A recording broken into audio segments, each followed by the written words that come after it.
again. This time we're in the ninth chapter, kind of trudging along through the whole epistle. Excuse me. And so if you just turn to your Bible to the ninth chapter, we're not going to read the entire chapter through, and we'll just kind of work our way through what we have here. Have some comments from commentaries and just thoughts of my own from time to time.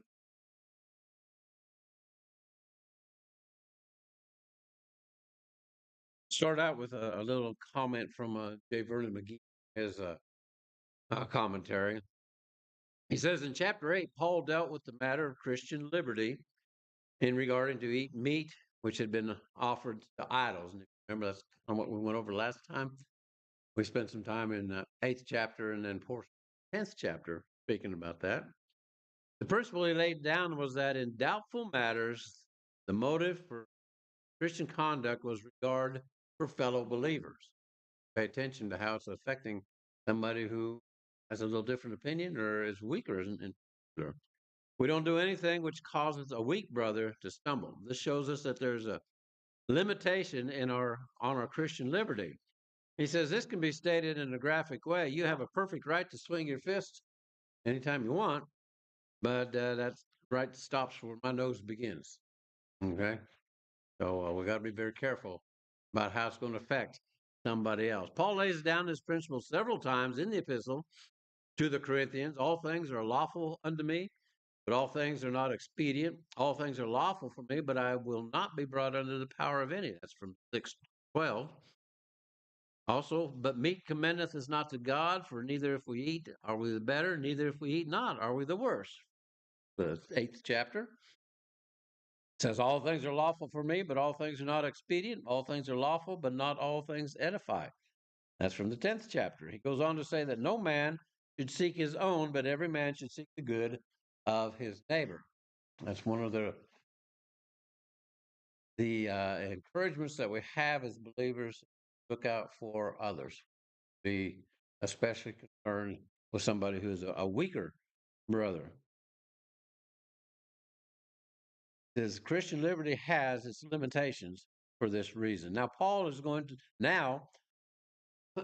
excuse me. Paul is going to illustrate this manner of Christian liberty in another field. He will discuss his own right as an apostle, his official right. Then he'll discuss his right to be supported by the church. He had the right to expect the church to care for him and all his needs, the preacher of the gospel. He uses these personal matters to illustrate Christian liberty.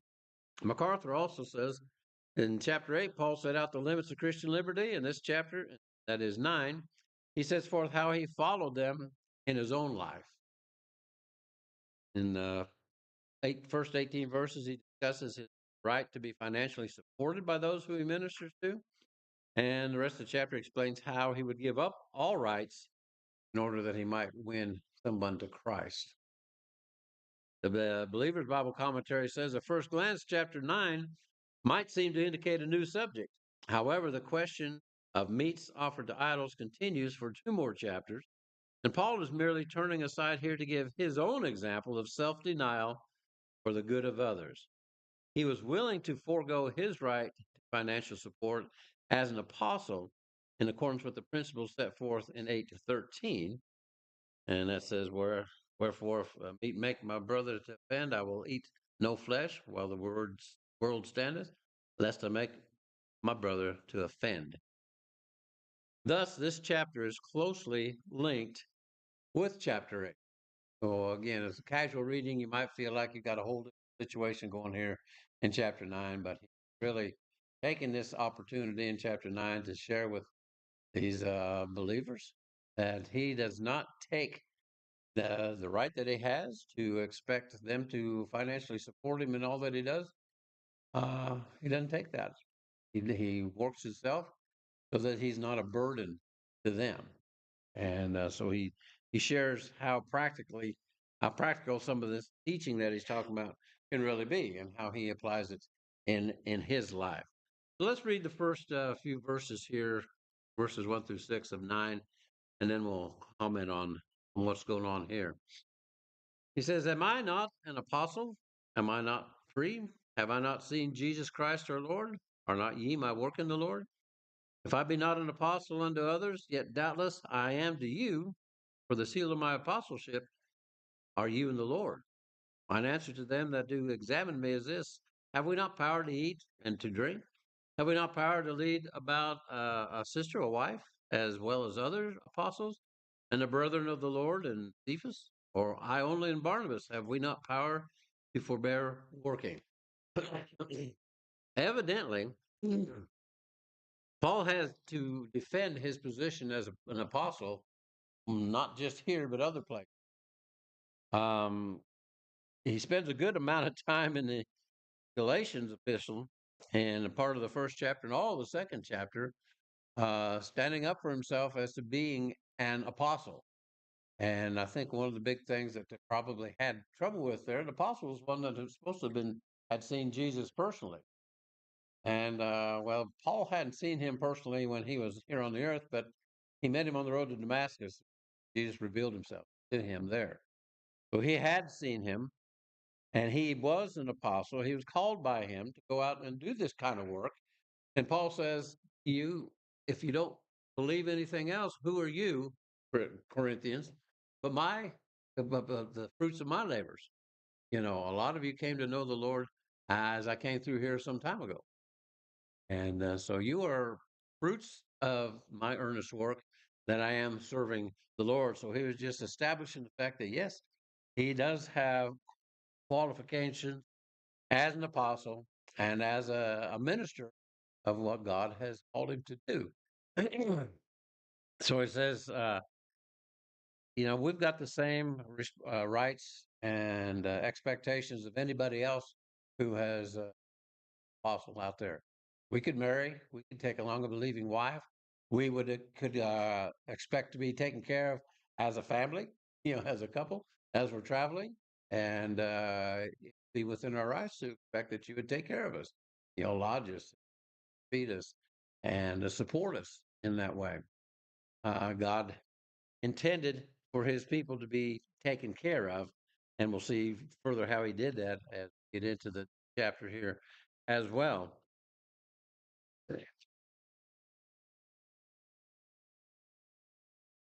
Somebody stuck my pages. Didn't have anything else there anyway. So yeah, he's saying that he and has got all the credentials that he needs in order to be able to be a minister of the Lord, and they themselves are fruit of his efforts, and that they could require them, quote, to take care of themselves. But as we see, he didn't do that all the time. He also goes on when we get to chapter or verse 7. It says, "Who goes to warfare at any time at his own charges? Who plants a vineyard? Who eats not the fruit of that vineyard? Or who flees or feeds a flock and eats not the milk of that flock?" He points out that there are the principle of reaping what you sow is in the world. He says a man doesn't go to war on his own. He is hired. He's paid by the country, the king, or whoever hired him to go do the work. So he's covered that way and cared for that way. He says if you plant a vineyard, you expect to be able to eat the fruit of the vine as well. That's an expectation that you'll have. He says if you're raising a flock, you're expected to be able to drink the milk, maybe eat the meat, use the wool. Those are things that are naturally out there. He says that so he can point out to the fact that yeah, those who do the work need to be supported, be taken care of. And that comes in different ways, in different aspects as we see as we go along. Say I these things in verse 8 as a man, or saith not the law the same also? He goes from pointing out the natural things there to showing what the law did in the Old Testament. We'll read a couple verses here as well.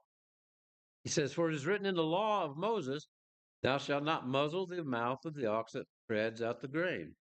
Doth God care for oxen? Or saith he it altogether for our sake? For our sakes, no doubt, this is written, that he that ploweth should plow in hope, and he that thresheth in hope should be partaker of his hope. Let's see, make sure where I'm at. Yeah. If we have sown unto you spiritual things, is it a great thing if we shall reap your carnal things? If others be partakers of this power over you, are not we rather? Nevertheless, we have not used this power, but suffer all things lest we should hinder the gospel of Christ. So not only was he pointing out that just natural world and going to war, raising crops, things like that, and the laborer expects compensation of some sort. Even in the Old Testament temple, those who were the priests there, they were to be sustained by a lot of the leftover of the sacrifices, the monies given, and stuff like that. They were supported in the work that they did. Indeed, God set up the Levites to do all that, and the rest of the nation were expected to take care of them. And they were not the ones out there doing the labor to plow the fields and keep the animals in there. They were doing the Lord's work, and God told them that they had to be compensated in certain ways. Just like we have a tendency to do as humans, some of them took advantage of that, and it wasn't happily received by the Lord at all. But that was how it was to be done. Okay. Now, of course, here at Little Finley, we don't hire a pastor. We don't pay somebody to do the work. And that's been our choice through the years to be able to operate this way. But it's not saying that that is not something that could be done. It's not saying that we completely deny that that's expected. If any of us go and share somewhere else, we often receive a gift of fellowship, to kind of help cover expenses.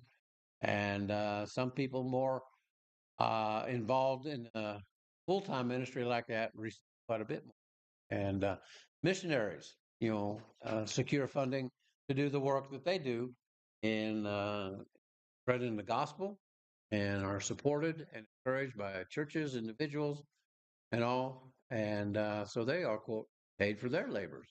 Um, and I know others, sometimes they've got to do some work as well. I know one of the brothers in one of the Romanian churches that we were at uh, had a pastor there because there was nobody else there to really minister unless this gentleman was not there, Serene. And so he was supported through an organization and others to be able to do the work there. Kind of a commended worker with the assembly right there.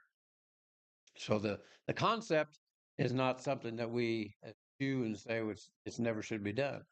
Concept is a real concept that the one who's doing the labor should be compensated and taken care of. And it's just that we, as a group of assemblies, have chosen to not hire one person to be overall, but for everybody to minister as we can.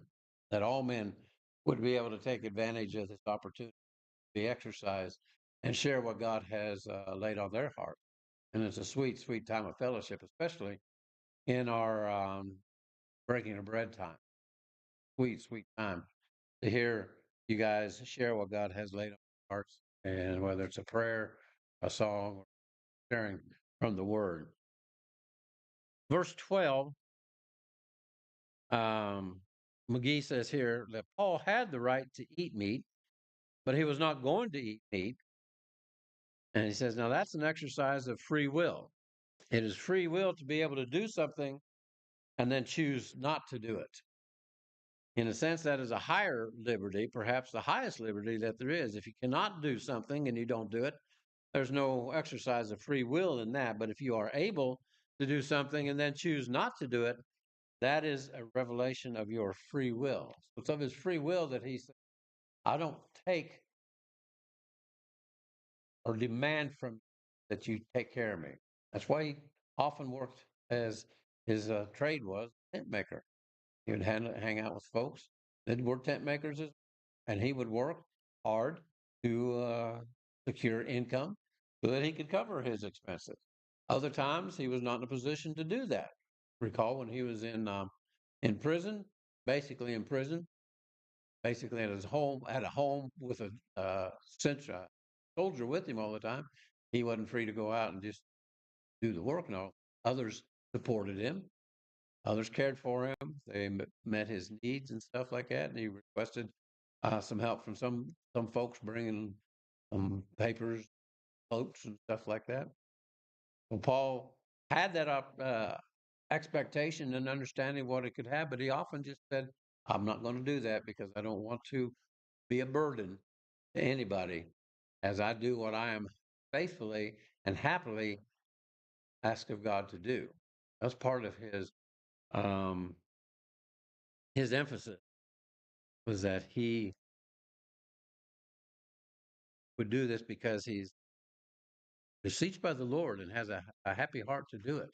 It wasn't a grievous thing to get out there and do this kind of work. Very pleased to do that. Let's see. Do we, from verse 13, I think, do we not know that they which minister about holy things live of the things of the temple? They which wait at the altar are partakers of the altar. We talked about that. Even so hath the Lord ordained that they which preach the gospel should live of the gospel. But again, as we get into verse 15, I have used none of these things, neither have I written these things that it should be so done unto me. For were better for me to die than that any man should make my glorying void. For though I preach the gospel, I have nothing to glory of, for necessity is laid upon me. Yea, woe is unto me if I preach not the gospel. For if I do this thing willingly, I have a reward. But if against my will, a dispensation of the gospel is committed unto me.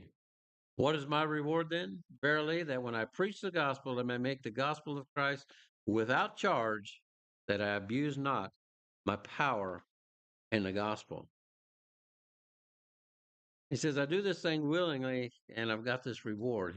He's really happy that he has the opportunity to fulfill what God has called him to do. And he's happy to go ahead and do work to cover for himself, because that's his pleasure. Although he could just go there and sit down and say, take care of me. I've got studying to do. Take care of me. I see Paul as somebody who in in the way was always doing the work of the Lord. And that's an encouragement to us that we ought to be always in the way, speaking words for the Lord in what we do. Those around us who we work with, we're in school with, ought to know there's something different about us, in the way we respond, in the things we talk about, the way we respond to their verbiage, their problems. You talk with folks. We should be able to share the Lord with the folks that we deal with and are with every day. Paul had that opportunity, and he would do that. I'm sure he did that as he worked as well, encouraging each other, even as he had brothers and sisters who were tent makers that they worked together with. Always a joy to be able to encourage one another in the Lord as we're working through these things. Again, the Old Testament temple workers, of course, were cared for, as we've mentioned. Let's see. We're running through this pretty quick, it looks like. The idea, though, is that Paul, if it was going to be a burden to somebody, he would never want to do that. Look far enough ahead to understand that he needs to, in his heart, his commitment to God, respond this way and do the work that he could to support himself. What is my reward then? Verily, that when I preach the gospel, I may make the gospel of Christ without charge, that I abuse not my power in the gospel. He didn't want anybody accusing him of being abusive and taking advantage of it as they went through. Reading from verse 19. For though I be free from all men, yet have I made myself servant unto all, that I might gain the more. And unto the Jews I became as a Jew, that I might gain the Jews. To them that are under the law, as under the law, that I might gain them that are under the law. To them that are without law, as without law, being not without law to God, but under the law to Christ, that I might gain them that are without law. To the weak became I as weak, that I might gain the weak.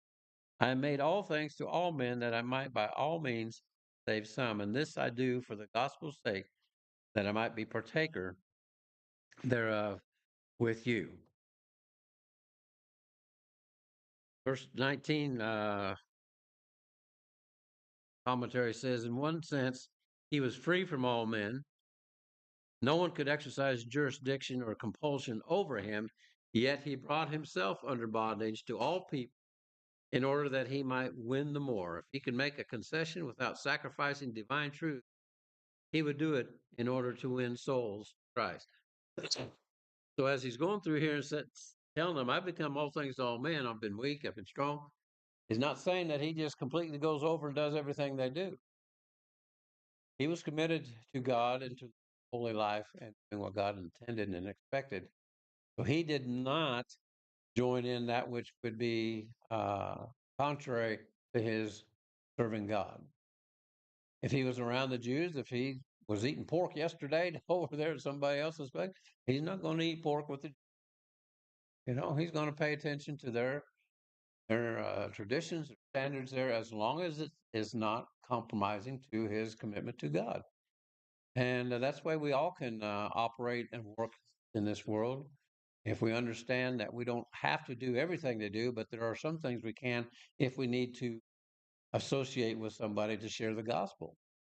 And you can get into all kinds of different discussion and comments about that, as far as some people go into all kinds of weird and pretty sinful places to share the gospel. Not everybody can do that. If God's providing a good fence around your heart and your emotions and everything and can handle things like that, you can get in there and work it. We've got a young lady that we know who works in the brothels with uh, prostitutes in Vienna, Chinese ladies. She's not involved in that kind of activity, but she's involved in loving and caring and nurturing and reaching out to these ladies who are enslaved in bondage in this way. And she has a huge, huge heart for that. Others do the same thing. But as we deal with people, it's not like Paul sought out, somebody to go out there and challenge his beliefs on what he ought to do, ought not to do. He just knew that when he came into town, like when he went to Athens there on Mars Hill, he observed what they were doing. He saw all these different idols, and he even saw the one that said, "We don't know who this one's to, but just in case we left somebody out, we're going to put it up there too." He understood, so that's where he went. He met the people where they were, their understanding. If he met somebody, a poor beggar out there on the street, he's not going to go to the philosophical and esoteric type stuff to deal with them. He's going to meet them where they can understand him and be empathetic in that way. And that's what I think is our encouragement we can gather from, especially in our lives today, is that we're sensitive to those we come across and be ready to share the gospel in a way that they could understand it, in a way that they might be able to appreciate it, in a way that would challenge them as they go on. Ryrie writes, Paul is not demonstrating two-facedness or multifacetedness, but rather he is testifying of a constant, restrictive self-discipline in order to be able to serve all sorts of men. Just as a narrowly channeled stream is more powerful than an unbounded marshy swamp, so restricted liberty results in more powerful testimony for Christ. He would go out of his way to make himself uncomfortable if he could reach somebody for the Lord. And that's a powerful statement there. And he was open to that because he had that closeness with God that he could do that. The last few verses here, know ye not that they which run in a race run all, but one that receives a prize? So run that ye may obtain. And every man that strives for the mastery is temperate in all things. Now they do it to obtain a corruptible crown, but we and incorruptible. I therefore so run not as uncertainly, so fight I not as one that beats the air, but I keep under my body, bring it into subjection, lest that at any means, when I have preached to others, I myself should be a castaway. Not that he might lose his salvation, he's better than that, but he wants to be accepted in the work that he does. He goes further in his commitment to discipline himself enough to make it uncomfortable for himself, but yet builds himself up, strengthens himself to be able to meet the challenges of the different people, be able to meet the challenges that he faced in his missionary journey. You know, he was beaten and thrown out and be dead. He was drugged around. He was thrown in prison. Then he was. They tried to shamefully get rid of him. You know, the next day when they found out he was a Roman citizen, but Paul was steadfast and strong. He would take that stuff. He would endure that stuff so that he could reach out to others. You know, he didn't want had the opportunity to had he not appealed to Rome to not even been taken along for so long, but yet he did, and he ministered the entire way. Anybody that got stuck with Paul got ministered, and usually he was pretty successful with it. You know, thrown in prison, beaten and bound, and singing and everything, and wow, chains rattle and drop and everything.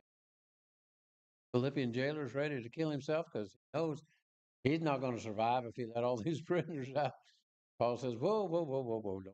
We're all here. We're all here. We're good. We're good." And so there, he had the opportunity to lead the whole family, Lord, and because of his obedience, because of his taking the hard road, and that's something that we all need to contemplate and think about. A little discomfort for ourselves, excuse me, for the opportunity to share the gospel be a tremendous, tremendous opportunity. And even, you know, I know Pam's in her career with ethnos and missionary and many others through the years. They take some great discomforts for a long time, a lot of times, but yet they are faithfully serving God and seeing a lot of benefit for the Lord. We have it pretty easy sit around here locally and come to church and fellowship and everything. And I think if we really put out more of an effort, we probably realize it's going to be a little more difficult than what we appreciate, I think, or seem to appreciate. Our bodies don't do well if we just physically.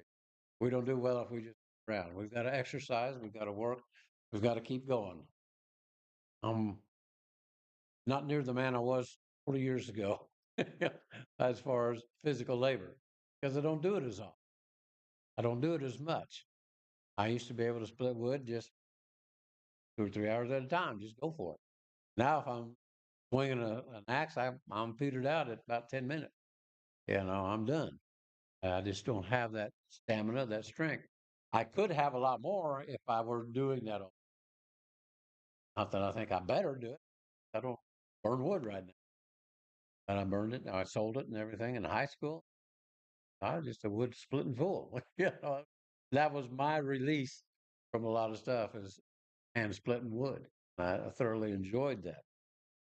But yeah, if we don't exercise physically, our bodies get soft and we succumb to other injuries, maladies. You know?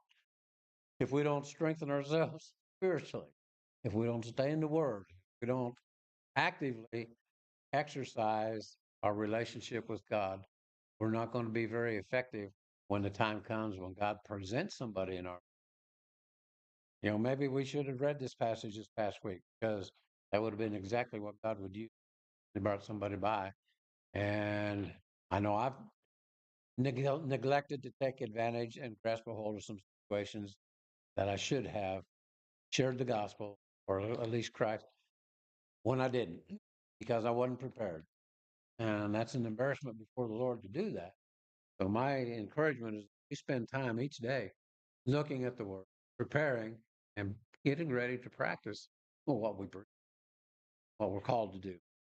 Father, I just thank you so very much that we have encouragement from Paul here as he's writing the Corinthians of many things that we can take and apply to our own lives in stepping it up and putting out the effort to really work, be ready to serve you when you present us with opportunities. And you do that each and every day, and we thank you for that. Help us to be mindful of that and always ready to share the hope that is within us so that we can build a kingdom and be a part of glorious future here. We thank you so much for these opportunities. Amen.